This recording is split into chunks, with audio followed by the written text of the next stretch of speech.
it up, and you want to start on the eastern side, the European side? We can do that. Sure. We'll start with Toronto. Now I know Tzac wrote a text inside or a post about we should talk about the home team and away team advantage and all that good stuff. So we can bring that up as well. But I got to tell you, Toronto just put a whooping on Yeah, Brooklyn. I felt awful looking at that. I think that is the worst at home whooping I've ever seen in this game since I started playing multiplayer. That was terrible. Hmm. Especially after Brooklyn's season last season. Yeah. He's probably shaking his head saying, "What's going on with my team this year?" But Toronto, yeah, they've been on fire. He's got Texas coming up. He has to go to Texas. I mean Texas, Tucker. Yep. And then he's got Frederick, who's been playing well. They have. He's got Harlem, which is fighting for a wild card spot, and he has to go to Harlem for that. Chesapeake, which Quick always plays well here and there, and then North Plainfield. So, how many wins can you see him? How many losses, I should put, can you see him come out of this 5 game stretch? After he whooped Brooklyn, man, I don't know if he can lose another one. I mean, Tucker, I would think could probably be his best chance for a loss, but Yeah, that's what I was thinking. I'm saying, it's a coin flip with Tucker, but I don't see him losing any of those other games. Even with the Monroe Magic and Chesapeake, I don't see it happening. How about you, C Max? Yeah, I'm in agreement. I mean, Tucker's dangerous anytime, and I always lose to Chesapeake, so I still think they got a chance. But otherwise, yeah, I think that's pretty much on spot. Yeah, I gotta agree. It's look how many points he's been putting up. He has 347 points already, 222 against him. Everyone else he's playing hasn't put up the points. And didn't he say that his running back just decided to come back from his holdout just in time? yep. Is that true? Yeah, he played last game. He didn't run the best, but he didn't need the run. Livingston's been on fire. I mean, he's had 300 plus yards in 8 of the 11 games this season. He's just, he's tough. Okay.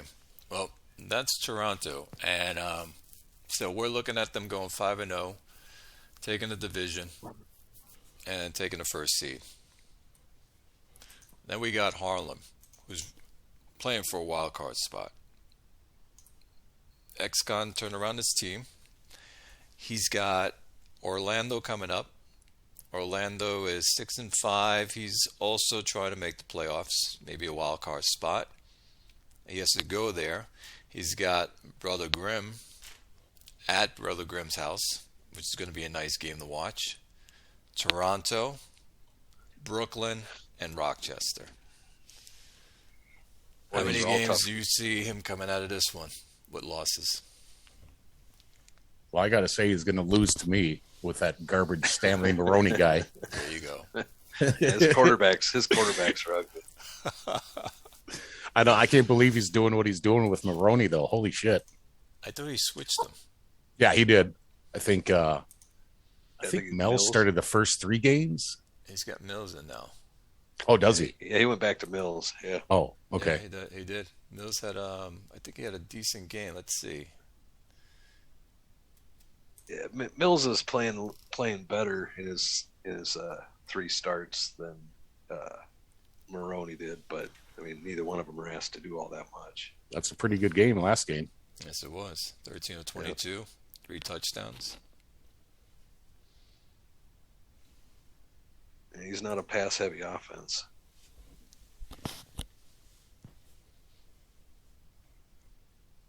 So how many losses did you guys see him doing? It's hard. Yeah, Randall's hard. I mean, I think he loses to Williamsburg, Toronto. Rochester can go either way. Sometimes, I don't know. I bet you he probably wins at least I think he's probably going to win 3 of those. Orlando, Brooklyn, Rochester. I think he'll take those, but Williamsburg, Toronto are going to be tough. Hopefully, I'm tough. Yeah, I see him taking 3 games, 3 out of the 5. See, I could see him losing his next 3.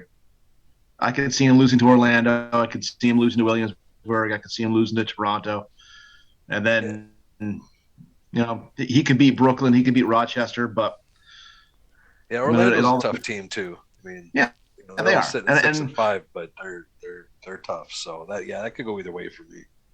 And then you lose 3 straight, and then do you get away from what you were doing that kind of got you to that to this point in the season, and then blow the last 2 because you're trying to fix your offense or fix your defense? Who knows? Mm-hmm. But I think it's going to be it's a tough road for him. I think that tie is going to come in handy for him though, because even if he loses 3 of the 5, he's still got a chance at that wild card spot. I always look at how many points they've been scoring, how many points they give up, and he's right there with Orlando, by the way, with his points and giving up, because he has more points that he's scoring, but he's giving up more points than Orlando has. So I put him in the same category. So yes, you guys can have something that you can lose that Orlando game. So they're going to be fighting for that. That looks like the 6th wild card spot. Yeah, that 4 out of 5 on the road to end the season, man, that's tough. Mm-hmm. Yeah, it is tough. That Orlando game is going to be a good matchup. Orlando, I think right now they're sitting near the top in the rushing offense category, and if I'm not mistaken, Harlem's number 2 rush defense. So that'll be interesting how that plays out. That's the fun thing about doing this on a Sunday, because Monday, tomorrow, we're going to get to see the games, and we're going to see what happens with that Orlando game. Yep. So we'll jump now to Tzac with his monster.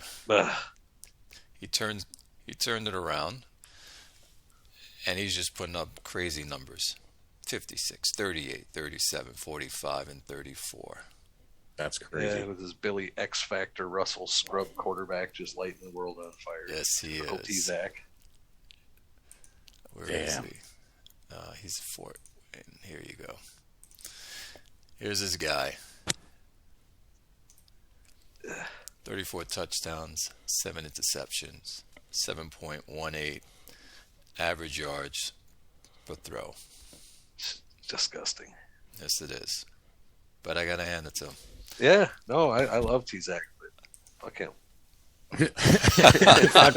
Fuck Billy Russell too. Well, I think he's starting to sell me on that fucking timing bar. Yeah, well, timing in his offense especially. I mean, he's got a lot of really high percentage passes, short passing game, big yards after catch. I mean, timing obviously is a factor, but still, I mean, come on. Yeah, let's look at his wide receivers. I have. He's got plenty of good receivers. Yeah, too many good receivers. Where is it? Why is this? Bruner, Wilkinson, Arneson, Irwin. Here we go. I tried to trade for one of his receivers, but he wouldn't let him go. I could see why. I would have paid even more for him, but didn't happen. But yeah.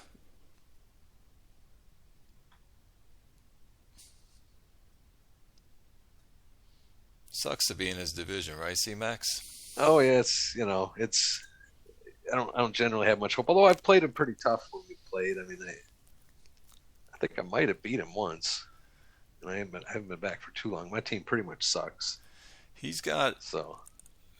I'm not seeing him losing a game. No, I'm not either. He's got Bordeaux, Iowa, and Atlanta. After that, he's got Arizona, who's got a winning record, and he's got C-Max, who also has a winning record, who's trying to make the playoffs. So, yeah, no, I don't see him losing. His offense is just insane. Yeah, I don't see him losing the game either. Well, let's go to C-Max. I mean, Atlanta beat him 14-19, earlier this season. So I mean, he can be stopped. He's got Atlanta on the. And I came close in the bowl. I came up with a defensive game plan to stop him, but his defense is too good. Yeah, he's got it all really. I mean, there's that's real weaknesses on his team, other than his quarterback, which obviously is a weakness. Mm-hmm. He couldn't run the ball if he wanted to. I mean, his O-line has got no run blocking, but why bother? Right. C-Max, we never had you on the show, so here's your team. But you want to talk about your team and stuff with us? Well, sure. Yeah, I mean, I've had them. I think I've been back 3 seasons now, 4 seasons, 3, 2. I don't. Yeah, not long. But yeah, I mean, when I came in, I actually had Freeman at quarterback, and Connor Shea had been drafted the season before, and hadn't really developed at that point. But I wasn't getting anything out of Freeman. Brother Grimm decided he wanted him, so I ended up trading him. And Shea's panned out pretty well for us. I mean, he's not spectacular, but he actually took a leap forward this year. He's been playing pretty good. Helps that he's got some good receivers. We picked up Preston and Woody Sheck in the last couple, 2 drafts ago. We picked up Woody Sheck and 3 Preston's in his 3rd year. And Preston's having a great season this year. Already up over 1,000 yards, 9 touchdowns. Woody Sheck hasn't done as much, but he's got the bigger route running bar, so I think he's pulling a lot of the double coverage. So he hasn't had as many opportunities, but he's still doing well. Who are we talking about? Woody. Okay, so we got Preston here, and Woody Sheck. Yep. Yeah, Woody Sheck's got the bigger route running bar, so he draws the double teams, which has been leaving Preston wide open, and he's been having some real big games for us. Yeah, you do have nice receivers. Not so much at tight end. I like tight ends, and I just have not found one yet. Jeremy Givens has been playing pretty well this year, but he's just not really what I look for. And I love running backs. Brother Grimm can attest to that. Every team I've ever had, I've always tried to have a great running back, and I don't really have one now. Although I picked up this Jeff Blanchard in late free agency. I believe it was late free agency, but I picked him up, and he's been real nice for us, going along with Manning, who we picked up in free agency. Yep, Blanchard's running 4.6. There he is. Yeah, he's been playing real nice for a late free agency pickup. And then, like I said, Manning, he's obviously been around for quite a while, but he was doing a lot better earlier in the season. He's kind of petered out here as of late. He had been up over 4 yards a carry for most of the season, but he's had some down games. But we're working on the offensive line. I think cohesion on the offensive line is huge, so I try not to do too much, mixing in and out there. But we've got a fairly solid line. We could use a new tackle, but like I said, I feel good about them. Defensively, we still got a lot of work to do, but I got a solid defensive ends, a real nice nose tackle. We got killer linebackers, although I'm paying Dan Kramer $50 million a year, and he's playing like shit. And then we're starting to work on our secondary. Just picked up Cielo in the draft this year. He's playing great in coverage. I mean, he's only had 13 tackles, but he's got 3 interceptions, 87 PD %. So he panned out real nice for us. Yes, he has. But overall, I don't see us making the playoffs. I think we're still a season or 2 away. We got some cohesion issues, and we got some gaps in some spots, and I'm still trying to work out the game plans that'll work with these guys. But I don't think we're playoff bound. We're gonna have a tough go. Our final 5 games are none of them are particularly easy in my point of view. Oh, you got Augusta. Yeah, Augusta. I hope we win, but it's a division game, and you just never know what's going to happen in the division. I think we got a chance against Chicago. then It's not a division game, brother. what? Augusta's Augusta? in the Southeast. Oh no, sorry, not. It's a conference game. So yeah, Yeah. I take that back. I apologize. Oh, I was but- thinking Atlanta, but yeah. So Augusta, I mean, that could go either way. I think I should win there. Chicago, I think will be tough. They're going to be fighting for a. Are they still in it for a wild card spot? Yeah, they still got a chance, but it's going to be an outside chance. Houston is in the division, and I think that'll be a tough game regardless. Kansas, I think, will beat us, and I'm pretty confident Fort Wayne will. Well, we're going to do our darndest to beat you guys.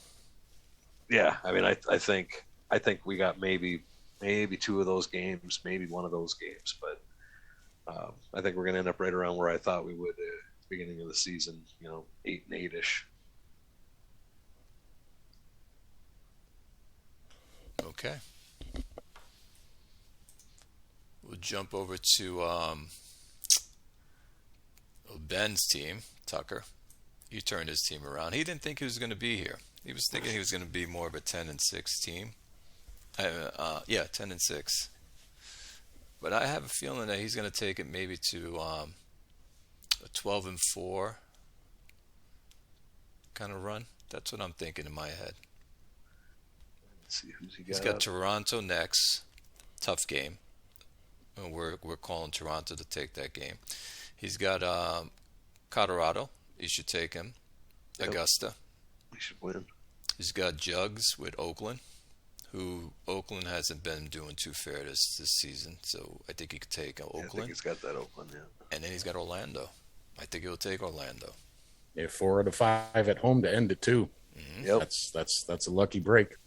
Yep. Yeah, that might he could take them all. I mean, I think Toronto's going to take him, but it is a home game for him, so he could pull that one out. I mean, he could conceivably go 5-0 to finish the season. Now, Livingston, he's a red flag kind of player, right? Yep. And sometimes it can be hot, sometimes it can be cold. This might be a cold time. We will see tomorrow. Yep. It should be a good game either way. Yeah, between that game and the Orlando game, that's going to be 2 good ones to watch tomorrow. And then our favorite coming up is Snapfinger. I got to hand it to the guy. Yeah, out of obscurity into this. This is good stuff. It is. But he did just get his ass whooped by Tucker and then lost to Oakland at home. Mm-hmm. So hopefully this isn't a skid for him, because when you look at all that shit, he scored 6 and 3 in the last 2. But all the games before that, he's just scoring massive. Yeah, I wanted to get him on, but He's couldn't jump got a on. solid passing attack, but his running game is nice. I mean, Richardson's been just chunking it. Yeah. He's got good tight ends. I mean, he's got a lot of talent on the team. Not a lot of depth. his defense has given up too many points. His defense Yeah. has given up 23.5 points. It is just there where his offense is putting up. Yeah, he can't stop the run. I mean, he's doing well against the pass. I mean, who knows if that'd be the case if he wasn't doing so terrible against the run. But number 29 against the run, he's just giving up a lot of yards. Yeah.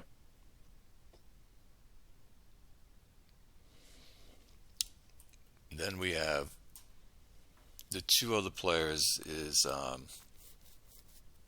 Merchant Man.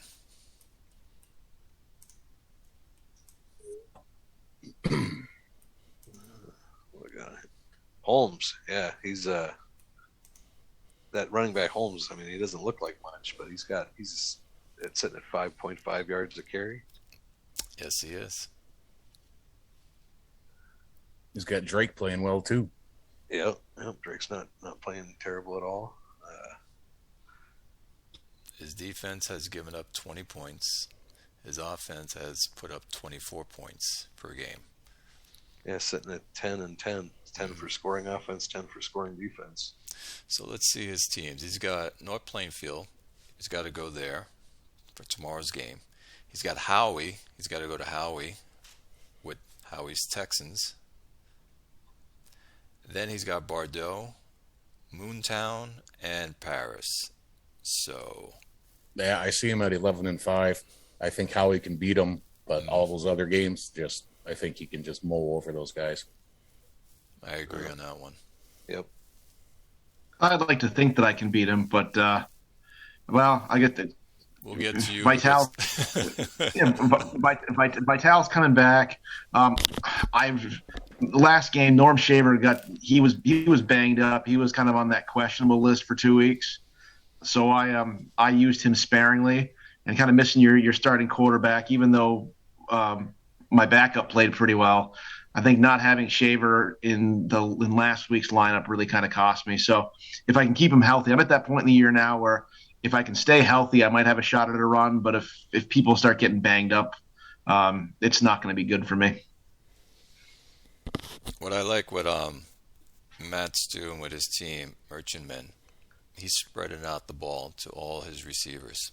Yeah, he's number 3 in passing offense. Yep.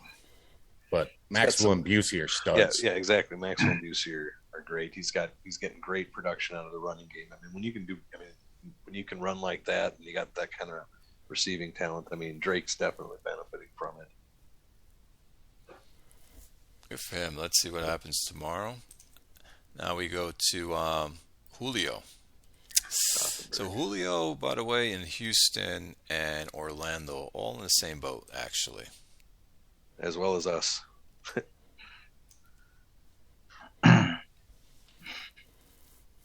So Julio he's got Houston. I think it's going to be a tough game for him. Outer Banks, Haynes has been playing well with his team. Yes. Yep. Paris he'll take.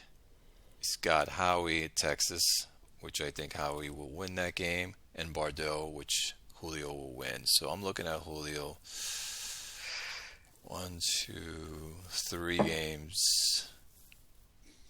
2 to 3 games in my head that he'll win out of the 5. Yeah, he's going to have a tough go of it getting to that wild card. And he's got the 4 out of the last 5 at home. Yeah, he doesn't like his new quarterback. No, he's been struggling to get that offense going this year. He's got a good rushing offense. He's number 7, 146 yards a game. Myron Joyner, huh? Yeah, Joyner and P or Pie. Pie. Pie. They both have over 5 yards per carry. Because look at his points in his defense. His defense has given up 25.7, but his offense has only put up 21.5. Yeah, I actually really love what he's doing with his team. I mean, his O-line and his D-line are just fantastic. And, you know, if he can get some, you know, get a little something more out of his I mean, he's got to get some playmakers. He doesn't have anything at tight end. He doesn't really have much at wide receiver. But if he can add a couple playmakers there, I mean, he's going to be really solid, I think, with that O-line and that D-line. His linebackers are pretty terrible, but Let's see his linebacker. Dalen, yes. And they're really not good in coverage at all. I was looking at their coverage skills. they're a liability in coverage. But his D-line itself, I mean, I think he's got a lot of talent on the D-line. Oh, yeah, Gregory Tate, first-round pick. He did pick up Sebastian Ogden, too. Yeah, he's got Castle there. Castle's having a bit of a down season, but he can be real good at pass rusher. Yeah, it seems Ogden's a little down, too. His pass defense percentage is only 75.2. Yeah, Ogden's having a tough season, and that Yearling guy that he's got at safety, I mean, he looks real nice, but honestly, I'd be playing quarterback with those man skills that he's got.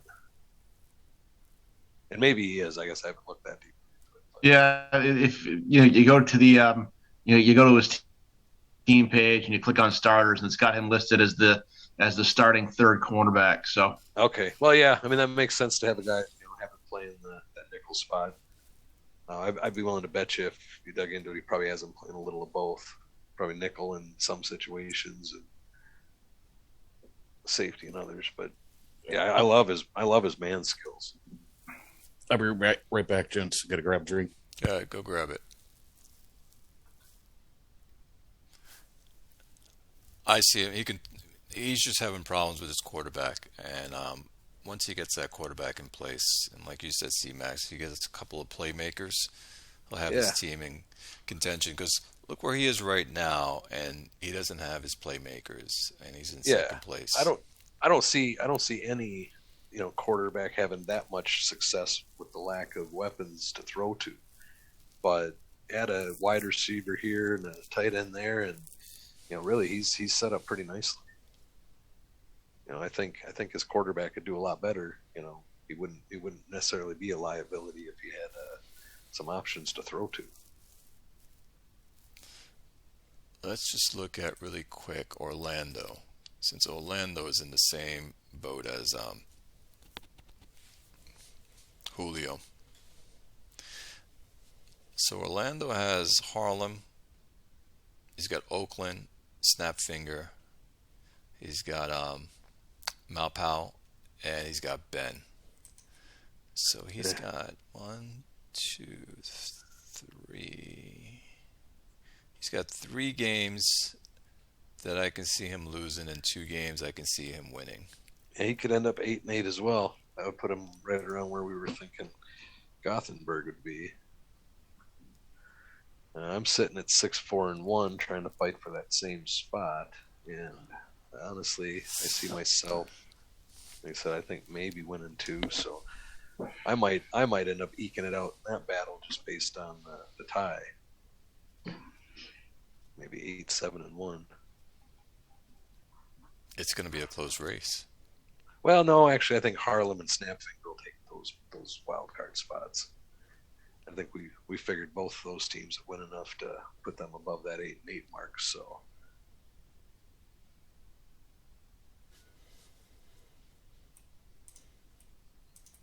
I'm pretty sure Snapfinger's got at least one of them wrapped up, and then it just basically comes down to Harlem. And I think they got enough wins in them to lock up that last seed. As long as he doesn't slide Snapfinger and stays on those 1-digit scores. Yep. I know he'll break his computer if that happens. So now we come over to the other conference, where my division's always cutthroat.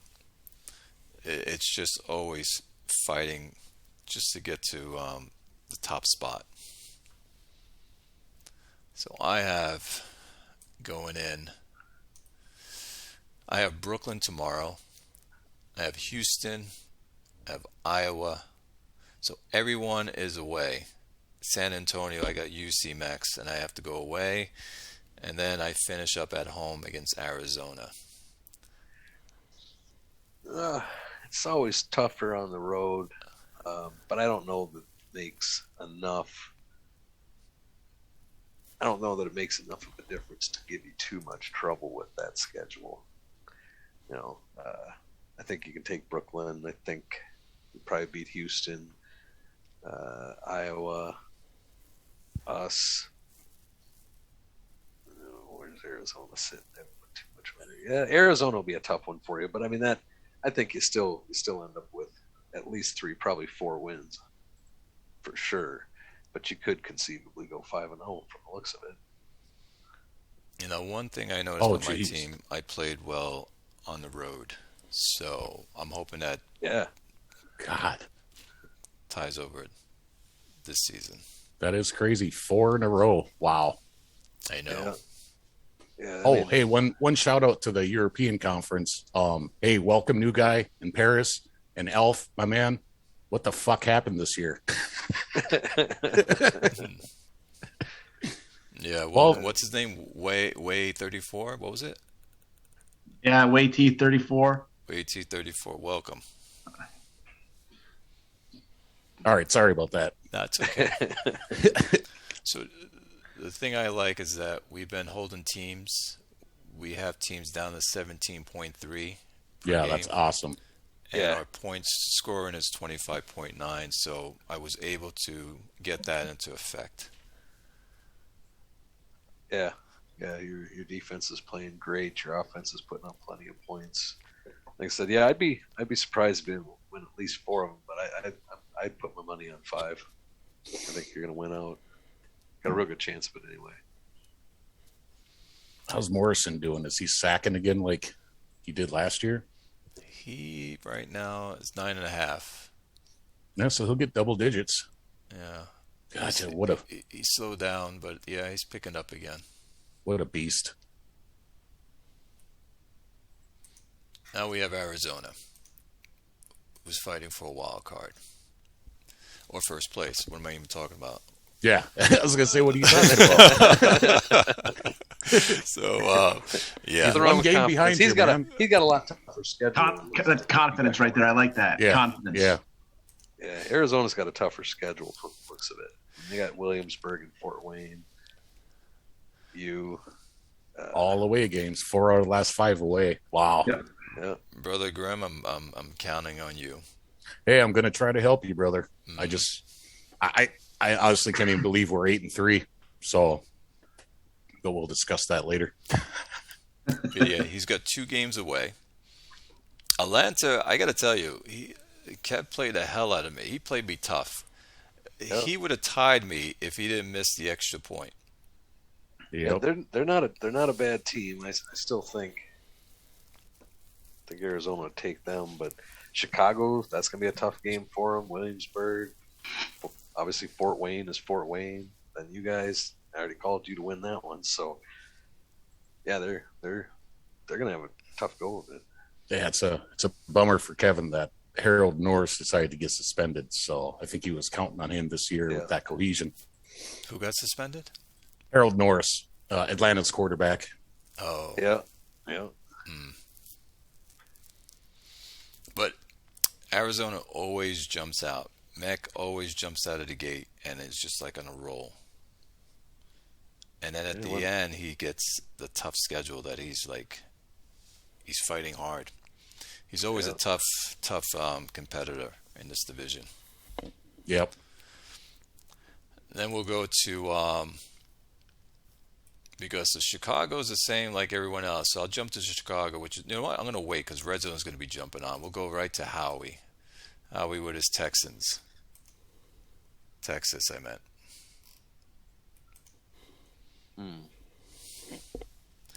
Now, Howie has Jugs from Oakland. He's got Merchantmen at home. Capital City at home. Division rival. Then he's got to go see Julio with his Giants. And he's got Moontown away as well. Oh, damn, Howie, you're on a 3-game slide right now. Oh yeah. Yep. Ugh. It's not good. But like I said earlier, I had a couple of injuries. I sat Shaver for pretty much for a game. He was only in one package and got like 2 carries. And my quarterback was out, but the backup played pretty well against Kansas and played pretty well against Outer Banks. Didn't play great against Paris, but I don't know. I think that it's always hard to say you're going to win against Oakland and Juggernaut because even though he's 5-5, he plays hard. But I think I match up well with him. I don't match up very well against Massasoit. That's the one game on the schedule that really concerns me. I can beat Cap City, I can beat Gothenburg, and I can beat Moontown. But Cap City, it's a division game, and they're always a thorn in my side. That and Outer Banks.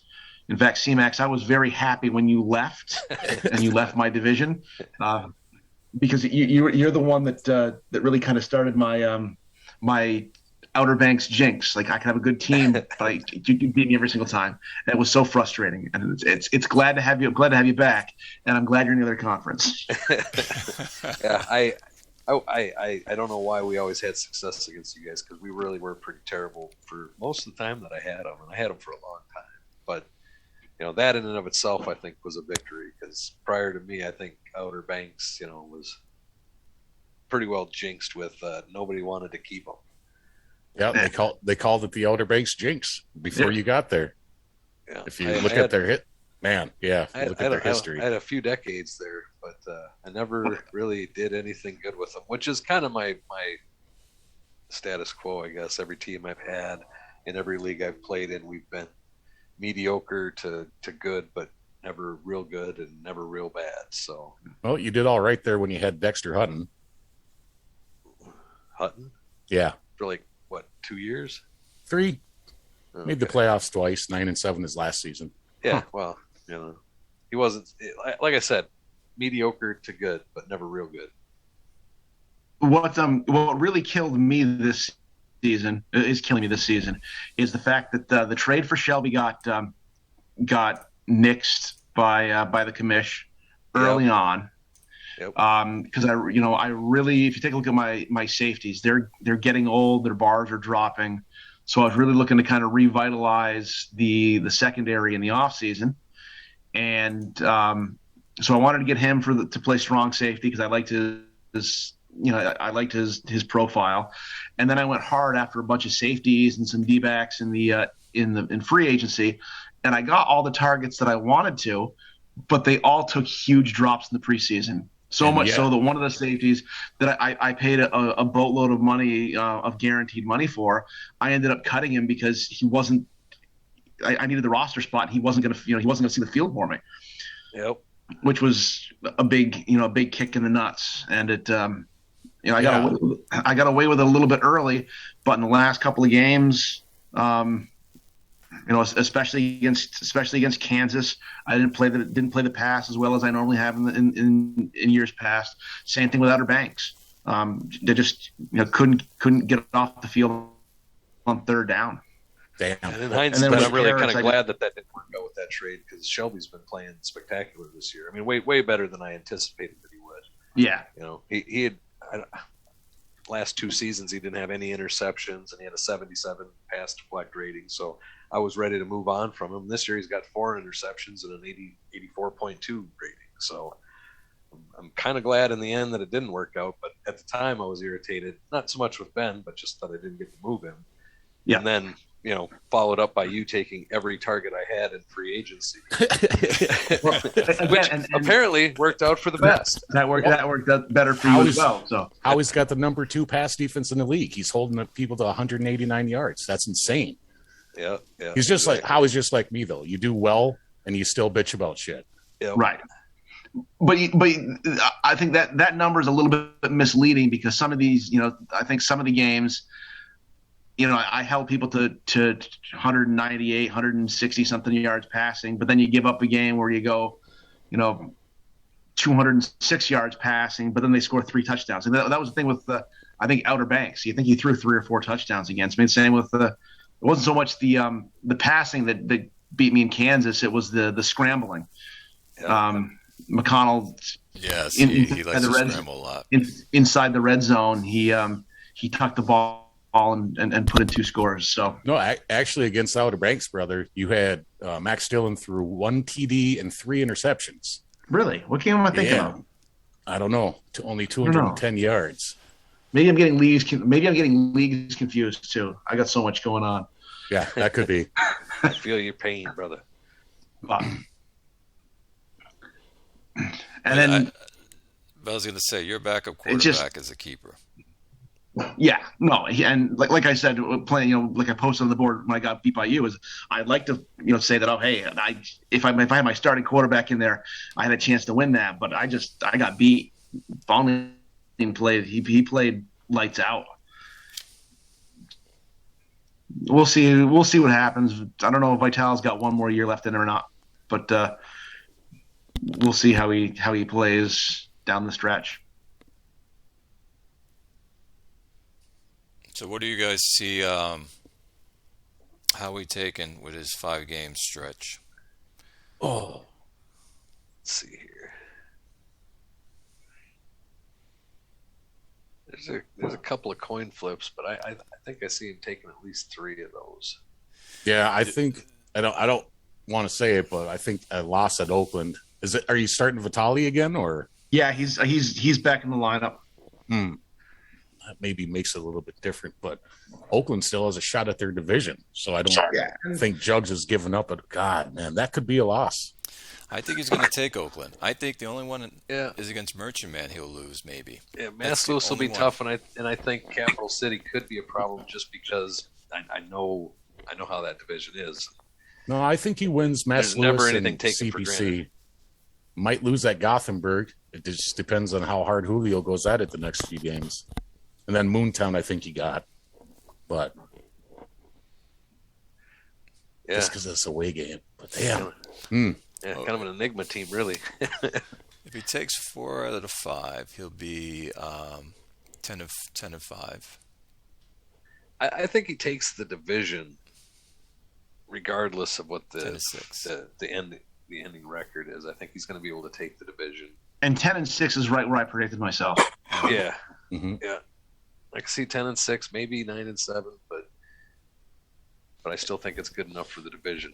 Hey, At Red least Zone, how's it going? What's going on? Hey, what's up, RZ? Any of you guys have wives?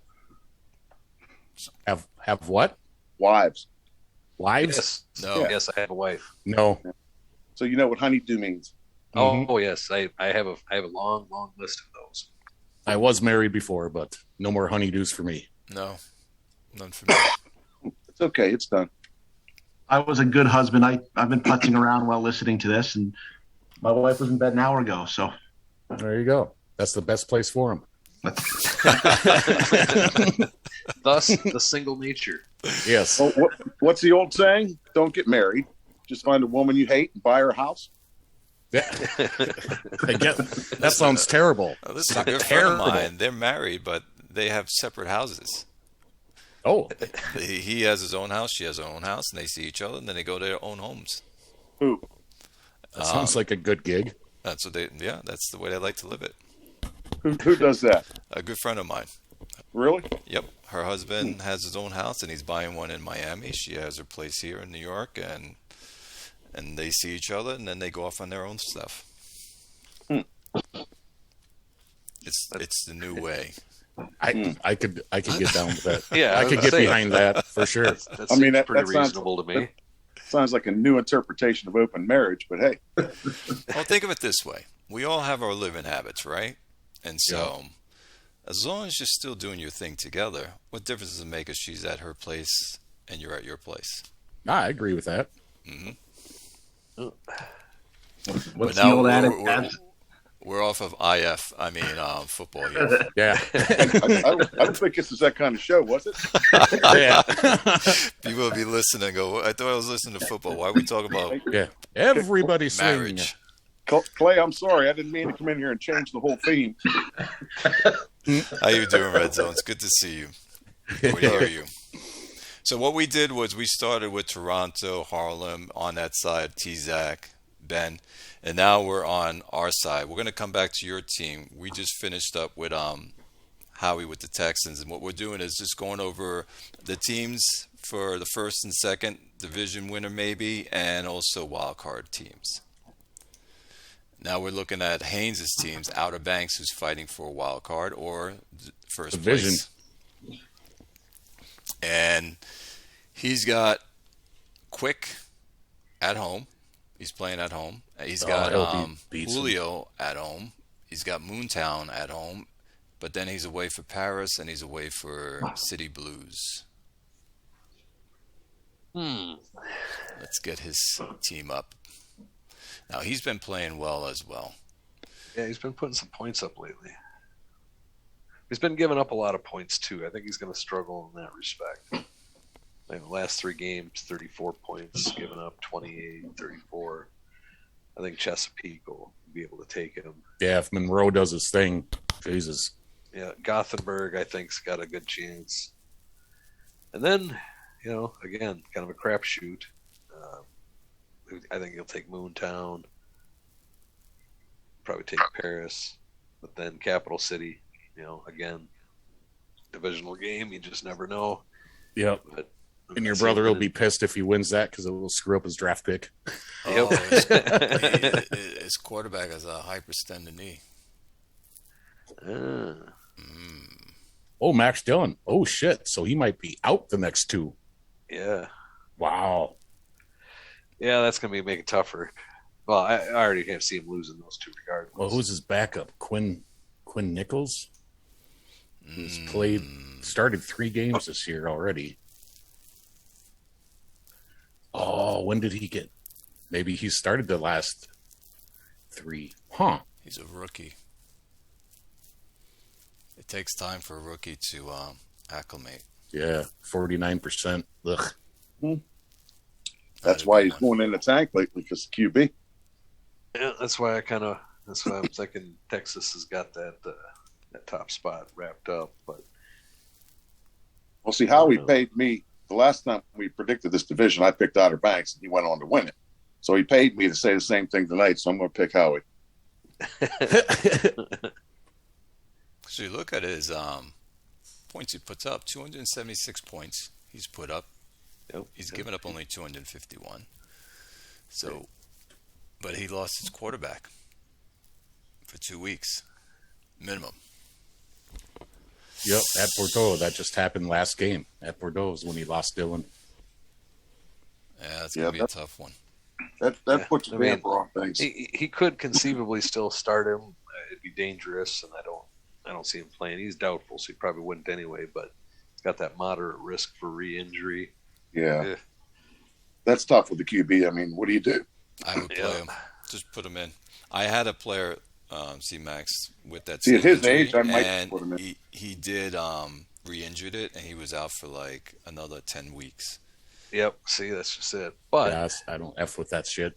if he was like a real superstar quarterback, I don't know, but he's fighting for a playoff spot. You know, he might be willing to throw him in there and roll the dice. I mean, at his age, you don't know if he's going to retire anyway. Yeah, exactly. I mean, you know, this might be his last hurrah regardless. So maybe throw it caution to the wind, and it might be worth putting him in there and just see what happens. I mean, if he gets hurt and that makes him retire, he might have retired anyway. He's 38. He'd probably retire no matter what. Rizzo, we're going to come to you, and then we're going to jump to Brother Graham. Oh, it's my turn? I know you don't want to talk about your team, but yes, it's your turn. Okay. I think my quarterback is mad at me. I traded for him, and he was in Orlando, and I brought him to freezing cold Chicago. I think he's been taking that frustration out of me all year. He says, I'll show this guy. I'll throw half my passes into the ground. Yep, 49%. He won't complete 50% of his passes almost no matter what I do. I mean, no matter what I do, it doesn't seem to work. I'm like, we win, but he still isn't quite doing what I want him to do. And I'm starting to think, as I looked around the last couple games, the free agent that I signed has like 10 endurance. So I have to choose. Do I want to use him in 113, or do I want to use him in a bunch of other formations and not use him in 113? That's a real kind of, I don't know, a disadvantage. I mean, I guess I didn't think it would be that big a deal, and it has been a bigger deal than I expected. The other guys, I had veterans that got old. I brought in young guys behind them. They're okay, but they're not the guys that they were brought in to replace. And then the running back, I let go, McLaren.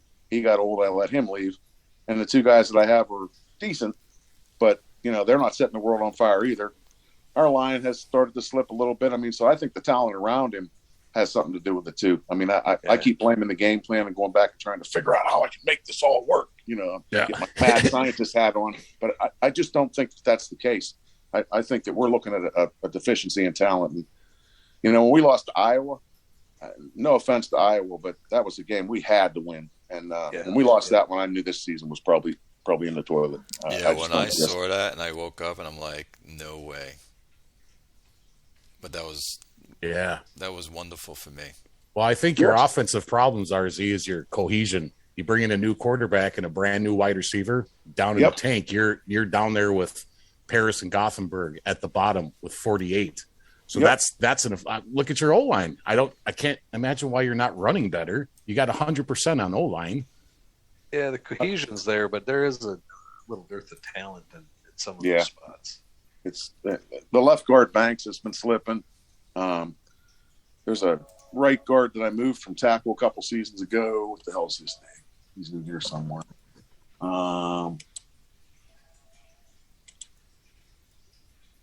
I pulled him out. He's not listed now. Where is he? Dante Roberts. He's been slipping. The center's still pretty good. Westbrook is decent. The question is, what tackle spot do you put him at, and who do you put at the other one? So, I mean, it's kind of a shell game. I mean, they may have cohesion. I'm not sure that they have a whole lot of ability. I think we need to do some work this offseason and upgrade this offensive roster. I mean, I've spent too much time drafting all these defensive backs, I need to start paying a little more attention to offense. You're not putting any points up. You only have 19.7. I know, and that's the thing. We're not scoring. No, Swindle should be playing better too. With that hole recognition and speed outside and your O-line cohesion, there's no reason for him to be at 3.4 yards per carry. Okay, but go look at the where's he playing now? Do I still have Littleton in there? I made change. Grant Littleton is playing right tackle. I mean, he's okay, but he's no superstar. I mean, so, you got Westbrook at one tackle and you got your center, and the other three spots are really shaky. I mean, they're just not that good. I mean, the cohesion is there, but the talent's not. I don't think. Well, I'm a huge proponent for cohesion on the offensive line. So. Oh, it's a huge factor, but I've got it too, and I can't run worth a shit. But then my backs are crap. So. Well, you have 4 of your 5 games at home. That's going to help. I mean, I'm going to go out there and take a swing at it. I mean, you know me, I'm not going to lay down and look for a draft pick. That's just not my style. But, I mean, just looking at the team, I see a lot of work this offseason. I think the offense needs a whole lot of changes. Well, you got Colorado at home, which they're struggling. I think that's a win. You got C-Max with his San Antonio, who needs... Toss up. I called it as a loss for us, so... You guys are both going for playoffs. Yeah, wild card. Then you got Arizona. You have to go to Arizona to play him. That's going to be tough. Mm-hmm. Then you got Houston, where you have to play at home. Yeah. And then you have Iowa, which you want to get revenge. You're playing back at home. I can see at least. God, Houston. I think 3 or 4 of those are winnable. Let me put it this way, though. Let's put it this way, though. Let's say you're right. Let's say we go 3-2 or even 4-1, and we get in the playoffs. What's going to happen when we get there? One and done. No, Benson will explode. You don't have the roster to make a run, And I mean, that falls again. It falls on me. I've spent too much time putting that secondary together, and I've ignored other positions. Yeah, but that secondary is going to be real nice once you do add those other positions back into it. Yeah, I'm a huge secondaries guy. I love my defensive backs. Yeah, but I hate my team's defensive backs right now. But let's look at the games though. Look at your scores. Like, it's not like you're getting blown out anything. I know. You're hanging around. You're hanging around. If you make it to the playoffs, a fumble return for a touchdown, an interception return for a touchdown. In the playoffs, little things like that can mean the difference between one and done and making a run. It'd be one thing if you were scoring, if you were losing games by 20, all your losses were by 21 or 28 points. But I agree with you with your wide receiver and zero endurance. I had a stud running back on numbers wise that had zero endurance, and I couldn't get anything out of him. And I kind of did the same thing. I could put him in one formation, or I could in the 1-1-3, or I could spread him around. Yeah, I hate no endurance wide receivers. I've had one in a different league before, and it didn't pan out. He was great, but he just couldn't fucking play. Yep. Well, this is the problem, okay? You hang around at 8-8 or 9-7 every year, you're not getting a wide receiver in the draft. Right. Mm-hmm. So now a free agent comes along, and you say, well, he's only got 10 endurance, but he's got all the other bars. Let's go get him. Well, that ain't working, is it? God, he's dropped 14 balls this year, too. Holy shit. Yes. I was looking at that. He got a lot of drop balls. Well, I can't say nothing. Marvin Friends on my team is the king of drop balls, so. Now we go to Are you paying Marvin France $62 million a year? I am not. So you're probably not quite as upset with him as I am. Well, yeah. No, I can see your point there. Absolutely. So Frederick, we go to Brother Grimm's division. Excuse me. 8-3. Surprise, surprise. I'm not surprised. All right, I'll be right back. Good. I'm not surprised he's 8-3. Why is he surprised? Because my team's garbage. I think I'll go with what Jop said last week. Relentless, describing me and Quick. I mean, I look every day. I export every game. I try to see if there's some shit I can do on defense. After Gilmore went out, I thought we were fucked. And apparently we're not. But if you look at some of these games, I'm just barely eking them out. I mean, at Moontown, I won by 1. I don't know how we killed Toronto. That was weird. Hanley, I destroyed. Brooklyn, Hold on, let me get to you. Go ahead, continue. Oh no, Brooklyn, he lost on a holding penalty that resulted in a safety for me. I felt so bad watching that. That's what decided the game? That was decided the game in the fourth quarter, 2 minutes left. And then he's got to kick the ball to me. I'm pretty sure. Are you walking around with a rabbit's foot on the sideline during these games? Or hey, Chris always says I got a golden, football horseshoe up my ass. So, because there's a lot of games that I win that I shouldn't. Yeah, holding, safety, holding called in the end zone, 2 minutes and 11 seconds left in the game. Wow. I don't get calls like that. That just doesn't happen to me. I just don't get that. I've never. Never. No, and then Fairbanks, I mean, I lost that by a touchdown. Giant scores. I don't know what the fuck happened there. I barely beat Colorado by 3 points. Then Quick comes in and not really stomping, but 188 fucking screen yards. He threw screens, and that's when I had to start that Jimmy Page fellow. That was terrible, but he's got great zone defense. He had 12 passes caught on him. I'm assuming they were all those screens.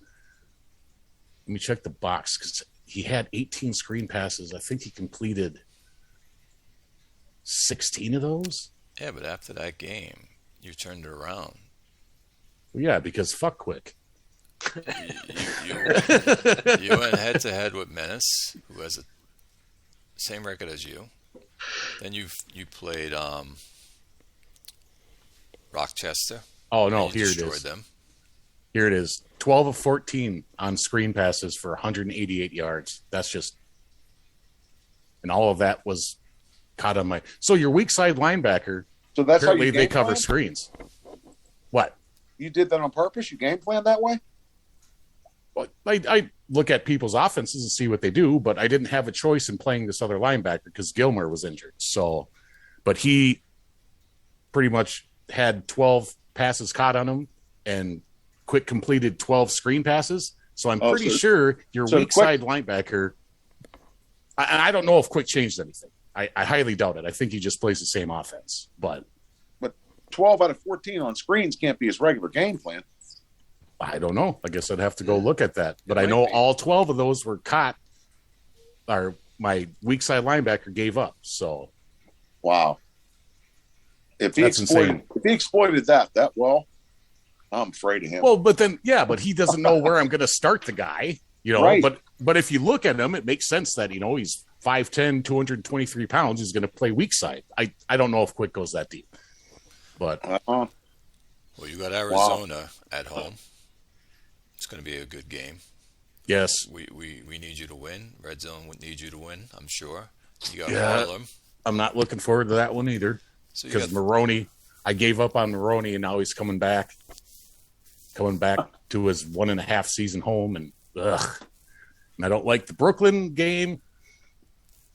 MPL, I'm just going to lose that one because really, Well, that would make me feel a lot better because I lost him as well.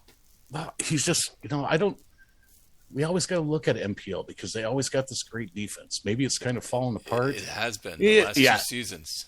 Yeah, no, he's number 28 in total defense, so he's not doing well this year. Sert's, always great on defense, but and then I'm absolutely not beating fucking Chesapeake at home at their place, so that doesn't happen. So my best chance, I think, here are the next 3 games. Wow, I see you winning losing the North Plainfield. I mean, they can beat you, but you got a plenty good chance in that game. Yeah, I see you winning all the games. The only one it can go either way is Harlem. Actually, the worst you're going to do is 3-2. That makes you 11-5. Yeah, I mean, which is still not good. He's right about Chesapeake. I mean, you never count the pigs out, and they do seem to go back and forth pretty well, no matter how they're doing each season. But I wouldn't be surprised if Quick wins out and makes the playoffs. And Brooklyn or Frederick or I stumble and miss. And it could very well be an 11-5 wildcard team. So I don't know. But Quick's got to play Rochester and Toronto. Yeah. Oh, he's not going to win all 5 of them. I don't think. Yeah, no, I don't think so either. I think Williamsburg goes probably 4-1, and Chesapeake's going to end up around 8-8. He's got Rochester at home though. I don't know what the hell happened to Rob this year either. That's another story. That could be about time and how much time. Yeah, absolutely. He's a busy fellow. So, who's the GM of Fredericks again? Eli, that's it. Yeah. Yep. And he kind of sat quiet for a couple seasons, and now all of a sudden he's back. So I wasn't surprised. I just was kind of wondering what took so long. I was just waiting for it. I've been waiting for it since he joined that team. I'm like, he's going to get all of his draft picks. He's got a bunch of high ones when he first came in. And then now he's got his roster, and it's just they're just unbelievable. Playing great. Offense is number one defense in the league. Number one pass defense. 17 points allowed. He puts up 20 points. So it's keeping him there. Yep. I like that Carlton Snodgrass kid that he's got too. Yeah. Drafted at 2.8. I noticed him while I was watching the game that I had with him. I mean, he sacked us and then got an interception. And I think he got a fumble recovery too. Good kid. Yeah, he's got good bars on him.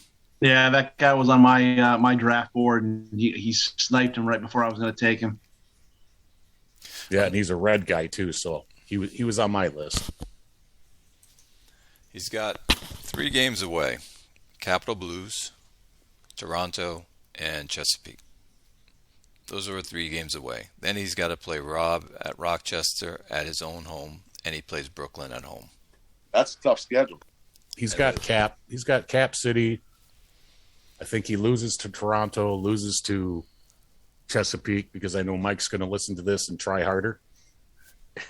And then Rochester, it just depends. If Rob's got time to export, and that could be a tough game. And then Jops seems to kind of be falling apart. So I'm rooting for Jops in that game, by the way, but I think he's kind of got an enigma team this year. So yeah, he gave up a lot of points. 313 points he's given up, Jops. And that's not their defense. He's the number 31 defense. That has not been Brooklyn since he takes that team over at all. Well, Mueller's out with a concussion. That's half the problem. When the hell did he go out? Freaking Heath Mueller's beast. When did he just got injured this game. Wow. That doesn't bode well. Oh, no. Wow. What? Oh, Heath Mueller for Brooklyn is out for the rest of the season. Yeah, Clay, I think you just lucked out.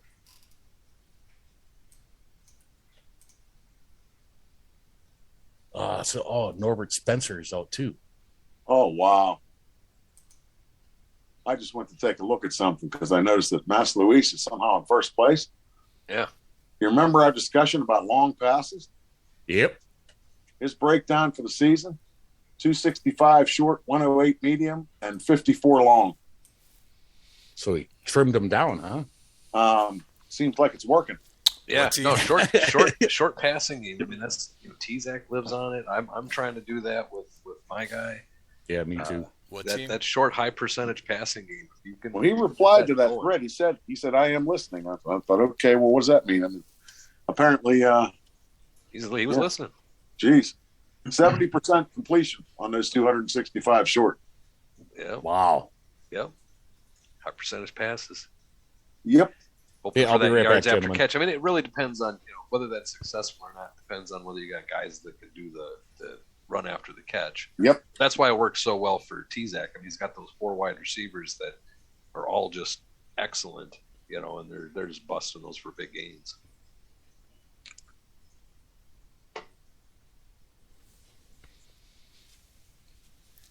So with Fredericks, how do you guys see them playing out their last 5 games? I'm thinking 3-2. I think Toronto Chesapeake's going to be tough, but I think he can win at Capital City, and then home against Rochester and Brooklyn. I think he can take those two with Brooklyn having a tough go of it now. I'm thinking 3-2 to finish it out. I think it could be 3-2 or 2-3, but he's not going to lose all 5. He's certainly not going to win all 5, so he's going to be in the hunt for the playoffs. I mean, even if he goes 2-3, that's kind of 6. He's going to be. I see him going 4-1. The only one I see him losing is against Toronto. Same here. I see him beating Cap City. I see him beating Chesapeake. I see him beating Rochester and Brooklyn. I agree. 4-1. I think, Yeah, I think it's going to come down to the wire between Frederick and Williamsburg. They both could very easily go 4-1. So I don't know. He's only allowed 194 points. Okay. Every team he's playing outside of Toronto gives up points. See, I'm looking now, but his season's been win 1, lose 1, other than a 4-game winning streak, and those 4 wins were against Iowa, Colorado, Hanalei, and then Chesapeake. Beating those 5 teams or 4 of them in a row, that's a tall order. I don't know. We'll see. Okay. At Chesapeake, the second game this season, when he won the first one at home, that's going to be tough. Toronto's going to be tough. Yep. Rochester isn't going to be easy. I mean, Brooklyn's a division game. I mean, I don't know. I just think Brooklyn's been giving up too many points. With the new injuries, that's going to be a tough one for him to win. So I think he's got that. I think he can take Rochester and Capital City. I'm going with 3-2 because I think Toronto and Chesapeake are both going to be real tough games for him. It's good that these are recorded. It'll be Because interesting. then we can listen back to see how good our picks were. I think he's in a position where he can, even if he does go 2-3, like I said, that's going to leave him 10-6. He's still going to be in the hunt. Yeah, I think he's in the playoffs regardless. I mean, he set himself up nice, you know. I mean, unlike a team over in Chicago, which they need to go. They need to go on a run. So, I mean, I wish I was sitting where he is. Yep. Now we have Oakland with Jugs. He's in at 5-5-1. Yeah, but who's going to catch him? I mean, Hanley really is not paying attention from what I can tell. I mean, when's the last time he exported? It's on the. If you look at the status, he's notorious for just he'll export once, but in the preseason, and he just mails it in for the rest. So he sets his game plan, offense and defense, and then he won't check back in again till draft day. Yeah, he's here for the draft. So there's no reason to expect anything different than a 4-7 outcome. No matter how many games are left, you know that winning percentage is going to stay about the same. Fairbanks, I don't know what their schedule's like. Colorado is. I don't know why he's 3-8 exactly. I mean, he was actually tough the last couple seasons, wasn't he? Before this one. Well, he got rid of Evan Drake this year because he couldn't figure out how to work him. So, well, that's what happened. You change QBs, and look at me, same thing. I don't Brady, know. Fairbanks, where are you? Fairbanks, he's got Moontown, Augusta, then he plays Jugs, Snapfinger, and he plays Malpal. So Moontown, Augusta, I think are wins for him. Mm-hmm. Yeah, but is he starting Patterson or the other Owen Banks? Patterson is garbage. let's see. Hold on. Fairbanks, where are you? Here we go. I can't tell you who he's playing. He's got them both going. Well, I'll tell you what. Look at Oakland. Let's look Their at this schedule's last not game. easy. Oakland's got a fairly tough schedule. He's playing Patterson. Is he? Yeah, I just looked at his last game. Who was the last person to make Patterson work? I think it was CV, Coyote Vice. Nope. He was already out of the league at that point, I think. He was. That was Hunter. Yep. yes. H.B. Yeah, Cook. I do want CV to come back. I just texted him last week and told him he's next on the waiting list and told him that the last remnants of his awesome Iowa team were dispersed. He's like, fuck. Well, I hope the new guy leaves Iowa because I want him back. I'm like, ooh. So Fairbanks has a chance. I don't think Jayzik will leave. He does not have that kind of track record. He joins the league, he's there for 20 or 30 seasons at least. Well, let's hope so. Yeah, I don't think he's going to be leaving. You always root for the new guys to come in, and he's active on the forums and stuff, so I always love seeing that, you know? Yep. He's not the type that I don't think he'll be leaving. CV will have to find another team. Yeah, and I don't see anyone leaving anytime soon either, so. Yeah, that's kind of the thing. I mean, you know, even if you get busy, I mean, if I knew for a fact that I wouldn't be able to export every game, I'd still stick around. I'm not giving the team up and waiting a calendar year or more to get back in. Yeah, it's just not absolutely. I mean, you get on that waiting list, it could be 2 calendar years. How deep is it now? Is it still 6 or 8 deep? Yeah, I think it's 7. Okay, so I mean, if you're number 7 on that list, how long is it realistically going to be until you get a team? Year, at least year and a half. Yeah, I mean, it's a long time. You're better off just doing the best you can, and you know, let Ben know, hey, I'm busy with this. And, you know, I might be a little absentee this season, but I'm not leaving. And you can put a setting in too where you can wreck your game plans automatically. Like there's just like in the single player, there's a multiplayer setting, which is maybe what Hanley does. You know, where he's running the same offense and defense. I'm pretty sure. Yeah. If you go look through his logs, has anybody actually done that and had success with it, Howie? I have no idea if anyone's ever done it, but I just know it's a thing. You can do it. So instead of just setting a game plan, you can have Rex. I just wonder if you had a coordinator, let's say on offense, that had a great play calling bar, and you check that box, would that work? Maybe. Would you have any success? It would change the game plan based upon your coordinator. Correct. It will. Yep. Right. So he's going to look at the other team and game plan specifically for that team each week. So if he's got a great play calling bar, would that actually be successful? I wonder. Well, no, I'm pretty sure that Rob is Rexing. You look, his offense coordinator is terrible. What the? Well, play calling 86, so that allows you to Rex. I mean, I wouldn't Rex anything unless you're 75 plus on play calling. And there's his defensive guy, 75 exactly on play calling for Rob. I don't know. I wonder if you could actually have success with that. I've never tried it. Try it. Nah. I dare you. I dare you. I've got way too much time invested in my playbooks and game plans. I could never do that. And that's the part of the game I really enjoy. I wouldn't give that up. Jugs' team, if you look at his quarterbacks, Haskin hasn't been doing so well. Haskin's out for 3 weeks. That's where I see him struggling with these last 5 games. He's won 10 to 9 and 10 to 3 the last 2 games. They're not putting up points, so he can slip quickly, and I can see Fairbanks moving up. He's got to play Texas and Tucker, so that's 2 tough ones. Mm-hmm. Orlando, I don't think will be easy. No. Fairbanks is a division game. I mean, you know, that's not going to be easy. Yep. And Colorado is another division game. So, I mean, I don't know. I think he's got the running game to keep his head above water, but the defense. You know, the thing is, the teams in that division, like I said when we started talking about it, who's going to catch them? You know, somebody has to get hot, or they're not going to catch them. I don't see it. He's number 4 defense, number 3 run offense. But yeah, I don't see it. He's going to have to slump. Somebody else is going to have to get really hot. God damn, Howie. Howie, this is a must win for you, man. Oh, tomorrow morning is a must fucking win. Holy shit. Yeah, no, and I don't. Like I said, going up against him, it's a coin flip. I think I match up well with him, but who knows?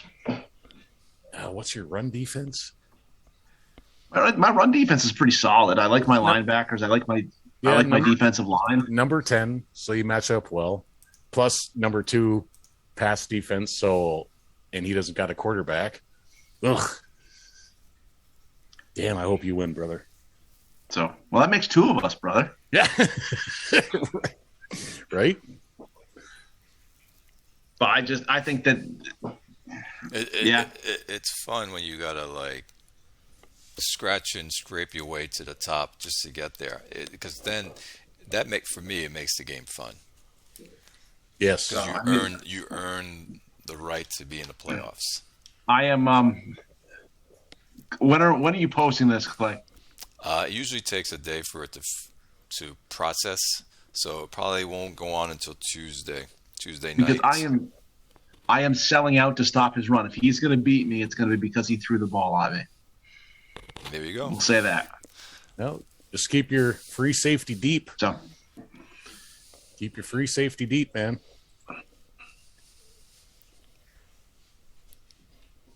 Red zone, you got Oakland's long passing stuff you can look up. How often does he pass long? Let's go to that right now. Oakland.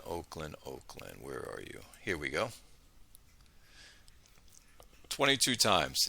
8 of 22. Okay. 7.64 per attempt on his long pass. He's below league average. God, who do you got back there? Weak sauce? Howie? Yep.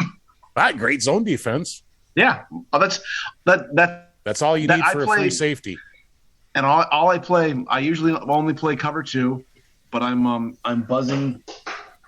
I'm buzzing him in the 1-1-3, and we'll see how it plays out. Is he playing free safety or strong safety? I think he's my free safety. Let me see. So yeah, he wouldn't buzz then. He would be back deep. No, which is where you need him, interception wise Right. too. He's got good interceptions. What I like Let to me look make at, sure. Hold on. I like to look at the red zone offenses Here and the you red go, zone Howie. defense. Howie, here you go. Yeah. Oakland, 161 short, only 57%. 118 medium, 52%, and 22 long, only 36%. He's not throwing the ball to win, even when his QB's healthy. He's running the ball to win. If you stop his run without that QB in there, you'll win. So Who's his backs? He's got Connor Stevenson, 1,000-yard back, but 3.9. Then Alvin Swayze. You don't got to worry about fucking Haskins' scramble ability. You know what? I mean, You know what Jugs' issue is too? I had the same problem. He's given up. He's minus 10 on a turnover Yep. standings. 16 interceptions and 9 touchdowns between the quarterbacks. Yep, that'll hurt. Absolutely. Here's a good example. Iowa has 199 short passes attempted, 65% completions. Oakland 161, 57%. Iowa's what, 2-9? Yeah. That's how much Oakland runs.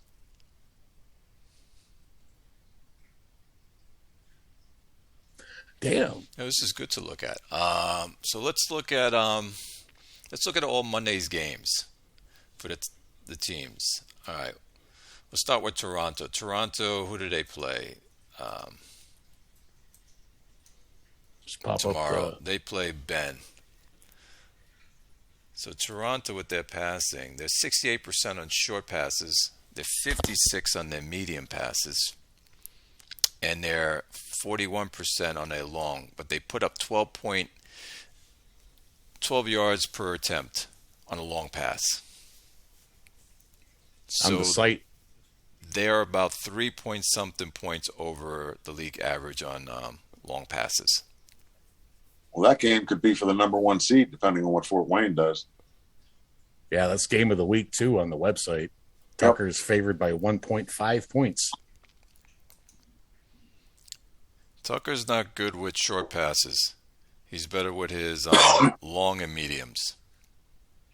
Well, that's Ben. Mm-hmm.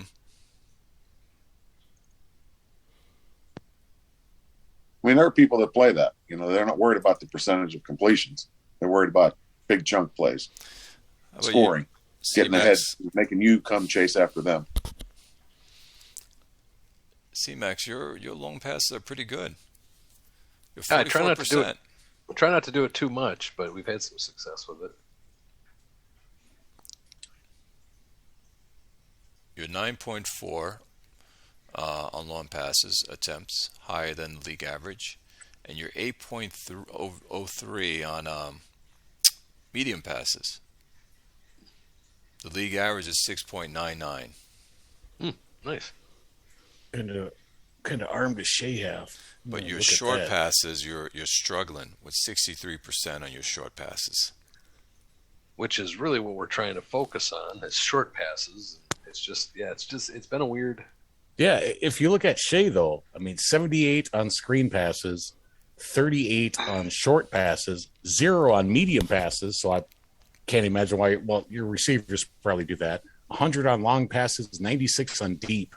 Yeah, he's a weird quarterback, and he's got He terrible is. timing, which is part of my 0. problem with this. Yeah. I mean, with The short part of my passing problem game. with this whole high efficiency short passing game I'm trying to do is he's got terrible timing. So, I think he's throwing to his second and third options more often than I'd like him to, simply because his timing is shit, and I think he misses the first route because most of my routes are short to start with.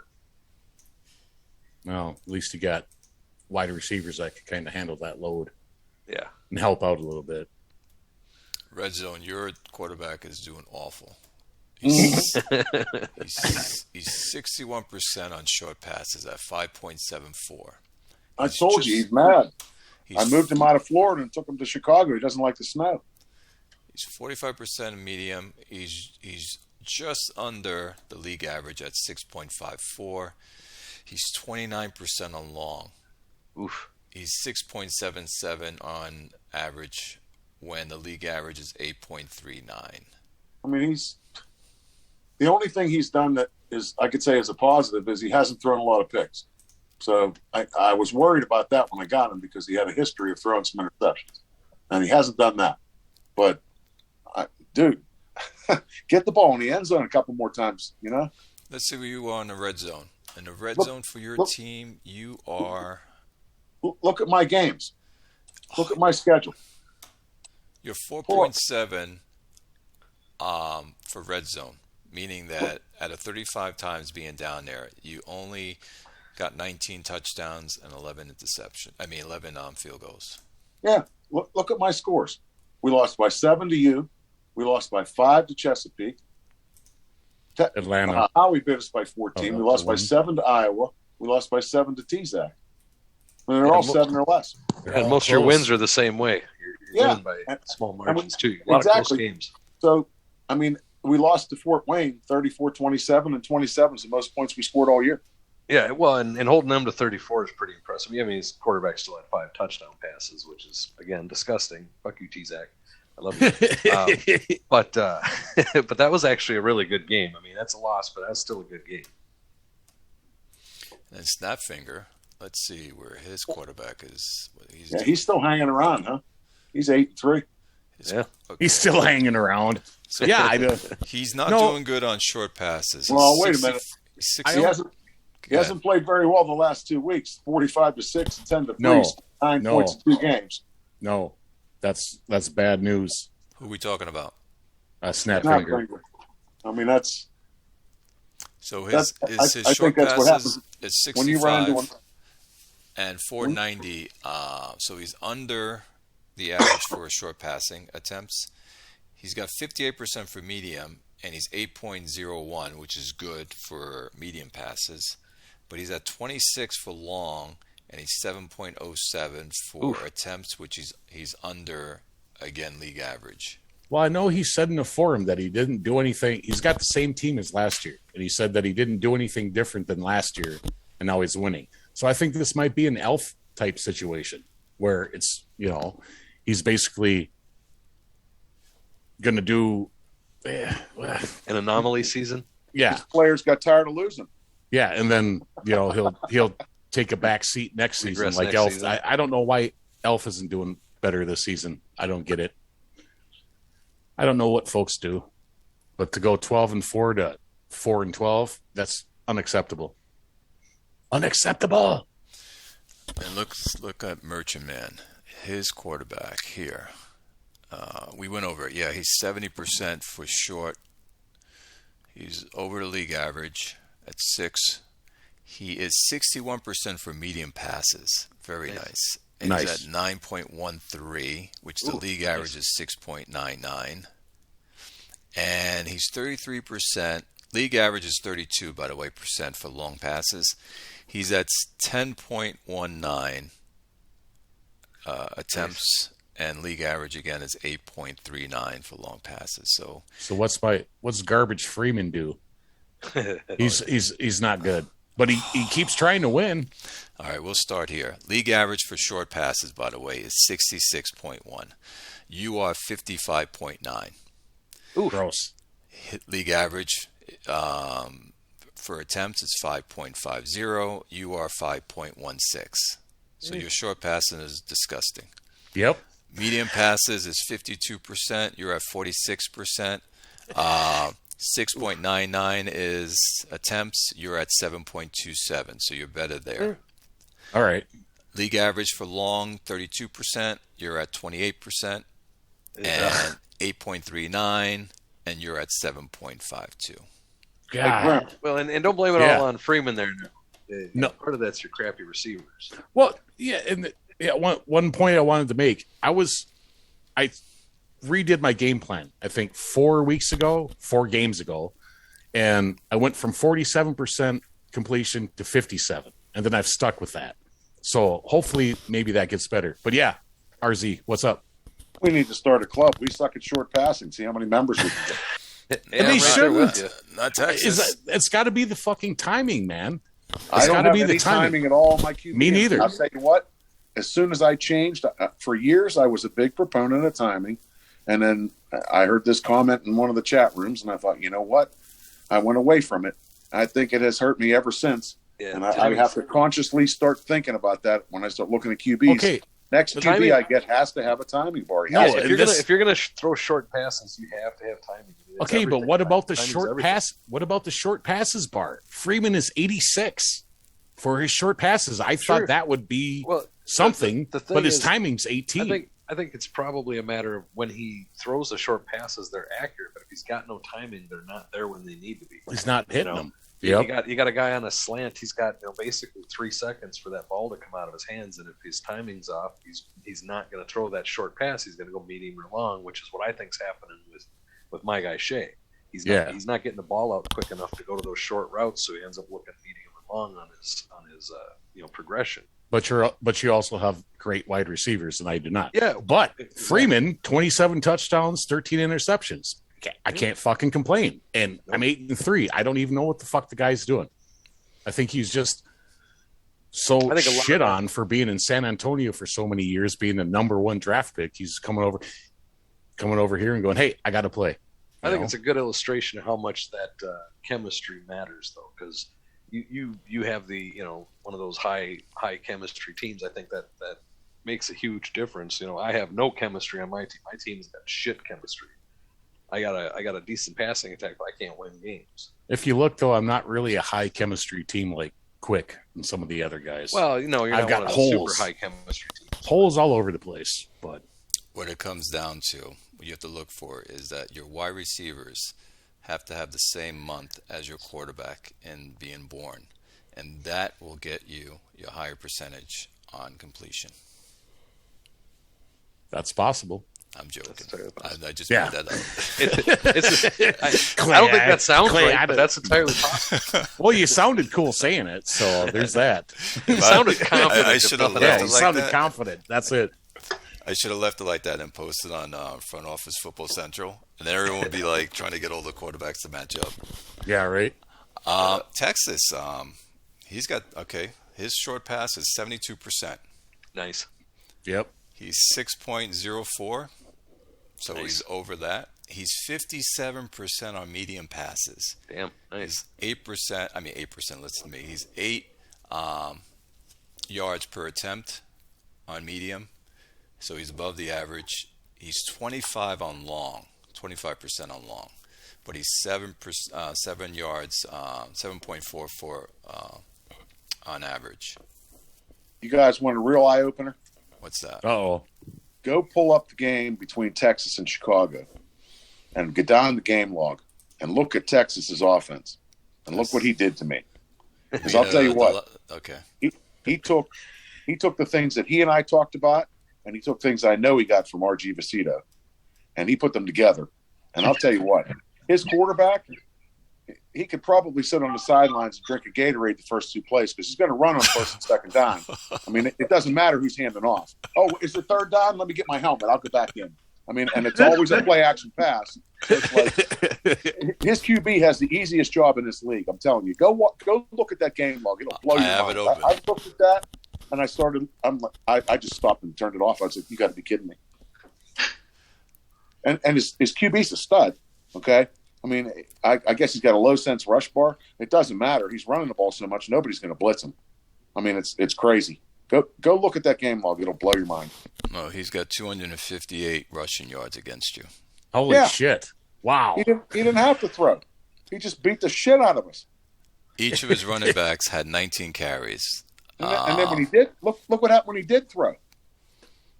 He went 19 of 30, 179 yards, 2 touchdowns, no sacks, no interceptions. Yeah. He didn't need to throw. He didn't even get his jersey dirty. He probably never hit the ground. I don't know. You had to have a couple of knockdowns, right? Let's see if he did. I'm going to look at red zones. Where is it? Defense. Right there. No knockdowns. No knockdowns. Only 5 hurries. Wow. I'm telling you, he sat on the sideline half the game drinking Gatorade. Oh, is it third down? Let me get my helmet. Guys, I apologize, but I do have to peel out of here. It was great fun. Thanks for having me.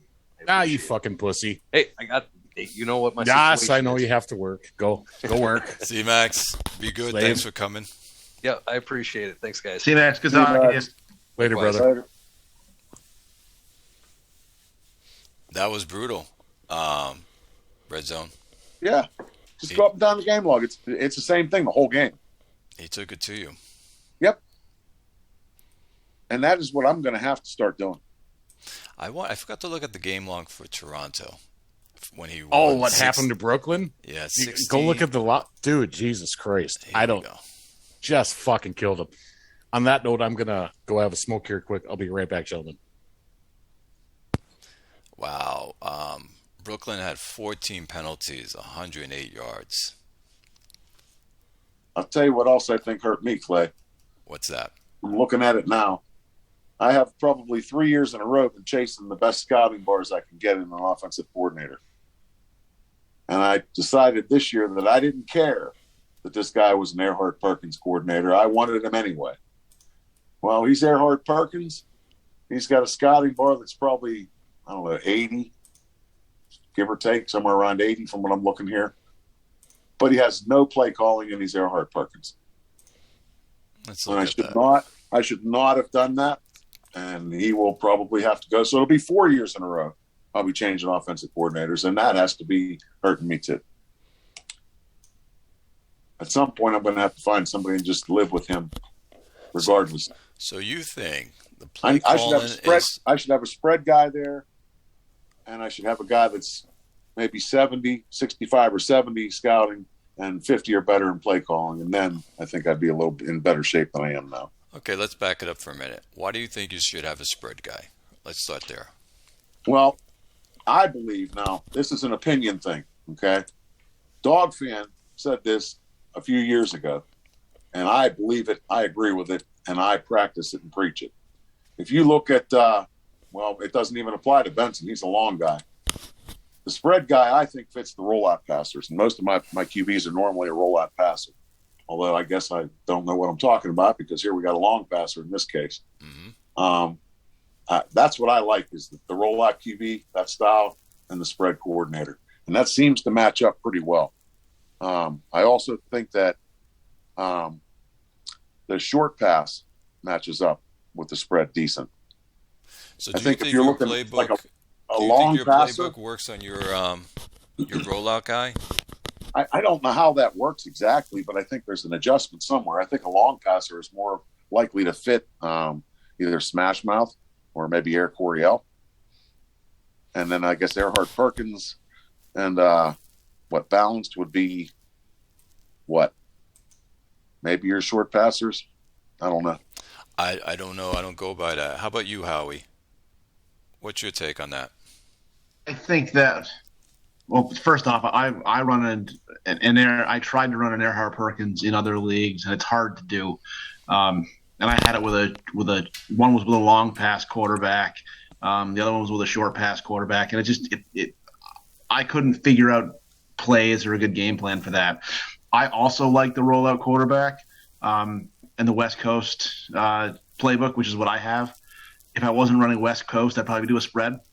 Well, I didn't change my playbook. That's the thing. I got an Earhart Perkins coordinator, but I left the same playbook in there.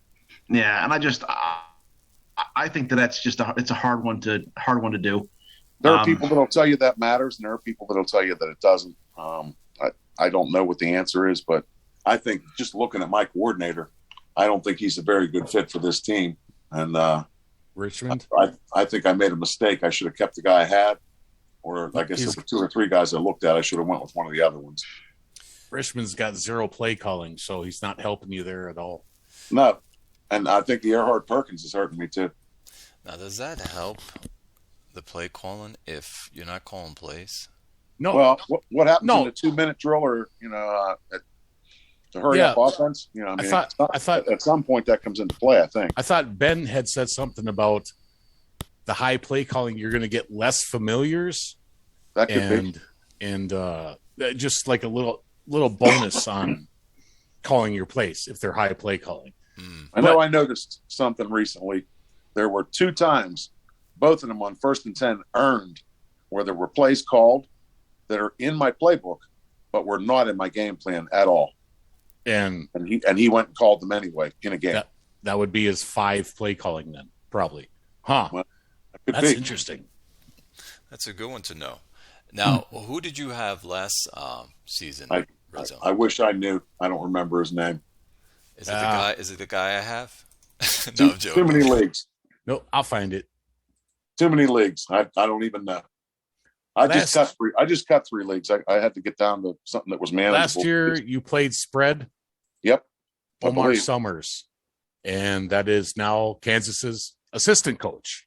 Oh, there you go.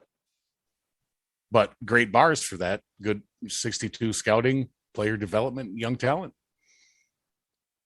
See, but I wanted more scouting, and I got blinded by that and screwed on other things. Well, how was your draft? I'm going to say not great. We took a couple tackles, and the jury's still out. You take the one. Linebacker was a 7th round pick. He doesn't really count. Roosevelt Dumaroff and Andre Shepard for your tackles. Yeah, I don't know that they're ever going to amount to much. I mean, did you have a 1st round pick? I don't think so. That was part of the trade to get Benson. All right. Nope, you didn't. No. And just checking here. Well, we do have one this year. How many leagues are you in, man? I was in 7, plus I'm simming the TFL. Jesus Christ, dude. I'm now in 3, and I'm simming the TFL. So that's better. It's a little more manageable. And I actually have all of my picks this year. So nice. No, I'm only in 2, and that's one too many. I've got all of them for the next 3 years. So I have Augusta's 2nd instead of my 2nd, but it's still a 2nd round pick. Right. And from the looks of things, what's his record? I'll be better off with this, won't I? Augusta? Yeah, Brian's not playing well this year. I don't know what the fuck happened. So that'll work out better. But I mean, I think that coordinator's a part of the problem. I don't know where or exactly how, but I think that's definitely something that's. No, and I like the staff draft tool, but still, there's sometimes you get like, I think last year, Mech fired his coach and he ended up being my offensive coordinator, and he's just garbage. And it's just like, I can't fucking even work with this dude, you know? Well, I like the live staff drafts. I realize that not every league can do that. You know, it's not something that, you know, you can stand around and say, well, we should do this, we should do that. I mean, I do like the ability to, as your pick comes up, you're actually choosing exactly who you want. Not saying, well, I want to value this bar more than that bar. Or, I think Ben's staff draft tool is excellent. It's the next best thing to a live staff draft. It's certainly a hell of an improvement over the in-game draft, which is a complete crapshoot. But I can't ever make the live staff drafts because they happen early Saturday morning, and I'm sleeping. So I do them Sunday at noon. Probably still too early for me for Sunday. So Clay, that link I sent you to penalties. Let's look at those. I wonder where we're at there. That's a good question. I can tell you who the number one penalized team is. Is you? That? You? It's me. Why? What the fuck happened there? Now I got to look into that because it used to be Mass Lewis. Yesterday when I looked at it, where's Chicago? Why are you the number one? Yeah, I leapfrogged him. Well, that's because he's throwing more short passes now.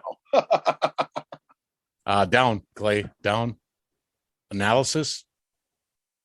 There you go. Bam. Texas 99, Mass Lewis 97, Orlando 94. You're not trying. Remember that. Okay, yeah. If you're not cheating, you're not trying. That's right. Okay, so the intelligence of your team. How 40. What the hell are you doing? I thought.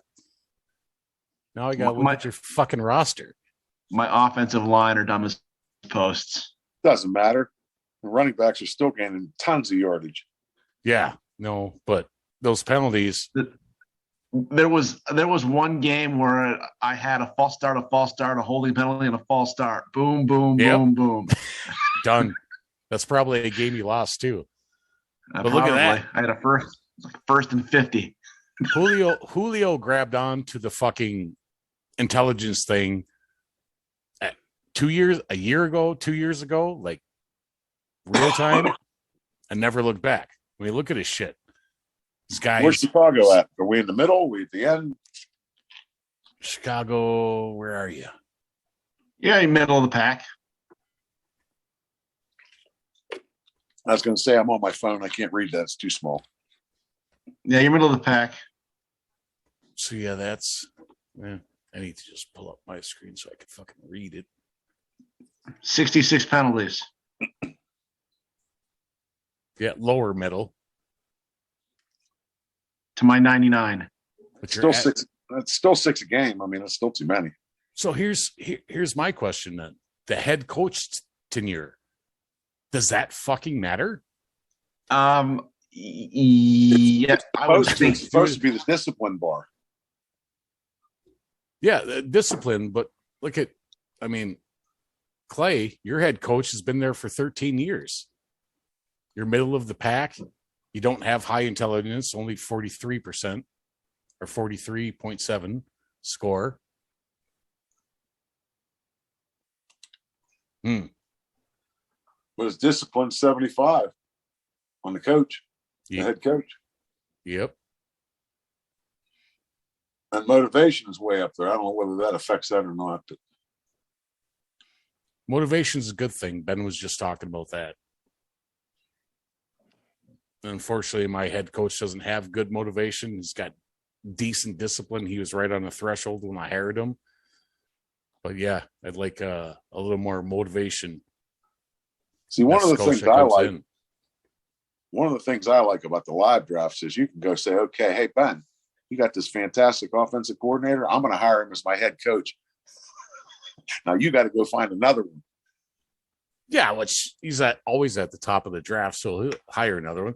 I mean, I've always kind of thought that there should maybe be, like, I've said it a couple times in the RZB, but maybe there should be like, okay, if you make the playoffs, you don't get to hire new coaches. You have to keep your fucking coaches, but you constantly have these guys that win the bowl, make the fucking playoffs, and then they're at the top of the staff draft. So I'll just hire a new guy that's better than this guy. So I agree. The way the whole staff draft and the utility works, just in game, is just terrible. Yeah. Because it does it You know, In the game, rich you get don't need richer, anybody and getting the poor promoted. get poor. But even the to me, that's live the ones, problem. though, even the live ones go that way. You still have all the top guys that will swoop all the top coaches. Well, And but here's sure, the thing. maybe they're fire a guy that, you know, is pretty good and you may be able to get him, but it's like, Well, here's the thing, though. You know, you get a guy that makes a change. Well, you weren't getting that. If you're picking 20th, okay, you weren't getting that guy anyway. He wasn't going to fall to 20. right. Now, the guy that got fired, you know, he falls back into the coach's pool and you end up with him. So you still end up doing better. Now, you may not get the top guy, but you got Right. a better guy. You still improved. No, and that's still worse. I'm still a kind of a proponent for hiring a young guy that has some potential. So, I mean, like even my offensive coordinator now, Darnell Weaver. I grabbed him this year because whoever Mech fired fucking last year just fucked me. And he shouldn't he shouldn't even have been in my fucking lineup, you know? Yeah. But I got a guy, I think he'll grow. Darnell Weaver, player development and young talent sucks, but he's got good play calling and good scouting ability. And I'm hoping he just raises in the player development and young talent as he goes on. He's 46, first year. Just hope his discipline stays down so nobody wants him as a head coach. No, his motivation is 76 and his discipline's 54. So someone will swoop him here in the next couple of years. But fuck. 54 discipline, maybe not. Hard to say. I hope not. I hope the guy grows with us for a little bit. So I just think I'm going to have to make another change there. And I think changing that every year is probably not helping us. Somewhere that's no, but problem. Earhart Perkins sucks. Yeah, I should never have done that. I was too blinded by the scouting bar. I said, I gotta have that scouting bar. Gotta have it. But you tried that without a first round pick. I mean, that's where it really matters, you know. Yep, didn't work out, did it? Just no, and then you had to build a whole new playbook for that. I mean, no, I didn't change my playbook. That's the thing. I left the same one in. So you're not solid or best fit for Earnhardt Perkins. I'd have to go look, but I doubt it. I highly doubt it too, sir. I highly doubt it. No, man, it's a mix of spread and West Coast. It's not. But if you look at that penalty list, look at all the top fucking teams. Head coach tenure is fucking. I mean, Howie's got 5, and he's the highest out of all those guys. Discipline, but your intelligence is down, man. So that matters. That matters a whole fucking lot. Well, I'm going to have to break my rules. I always say draft skill position in round 1, and I'll tell you what, not sure we can do that this year. No. Don't think that's going to work. I need some linemen. BPA, man. I'm going to have to take a look around and see what's sitting there. I don't know. We'll see where we end up. We'll probably be middle of the pack again, so all the top players will be gone anyway, so. No, and I kind of got so last time you guys talked when Ben was on, he got Clevenger at what 123. I know Clevenger was on my fucking list, but I got blinded by the fact that I had to release Zott, my left tackle, because he was fucking old and cost a lot of money because I had to re-sign Owens. So there's so much interplay in here. Yep. And what you have needed to do. A left tackle, so you had to draft so one. I needed a left tackle. Easterling, he was 47% developed, had good bars, got on my team, and just he's going to start. He's going to be average, but he tanked. It's like, fuck, man. But I got blinded by the fact that I needed to do these things. I had to cut Zott, who's still in free agency, by the way. And I had to cut him so I could re-sign Antonio Owens. And then, of course, after I re-signed Antonio Owens, he's just like, just not doing well this year. Is that, I hear some clicking. Is that Clay trying to click around? No, Yep. I'm going, I just went to look at, it was me. It was me, Grim. I'm looking at Cole Zott. No, I hear, see, Clay's got Easterling up. He was supposed to be better than that. Yeah, Zott dropped another 8 points this year. Yeah, he did. but Yeah, he was making I think I saved $30 million by cutting his ass. Oh, And I'll bet. that all went to fucking Owens, and Owens now is, I mean, he's still top on the main page, but he dropped 7 points. He's going to get double digits, but not what he did last year when he was Defensive Player of the Year. What is Orlando doing? They're sitting Brady, Spencer. Poor Brady. Are they? Yep. No, I like the after discussions where we can more look into teams because we didn't discuss Orlando, but they're still in the fucking playoff mix. Poor Brady. I should have just kept him. Should have done nothing. Nah, man, you made a move. It ain't working out yet. Yeah, hey guys, because, I got a jet. all right. Hey, Howie. good talking to you, Clay. As always, thanks for putting this together. See you, Howie. Good luck against Oakland. Hey, thanks. Yeah.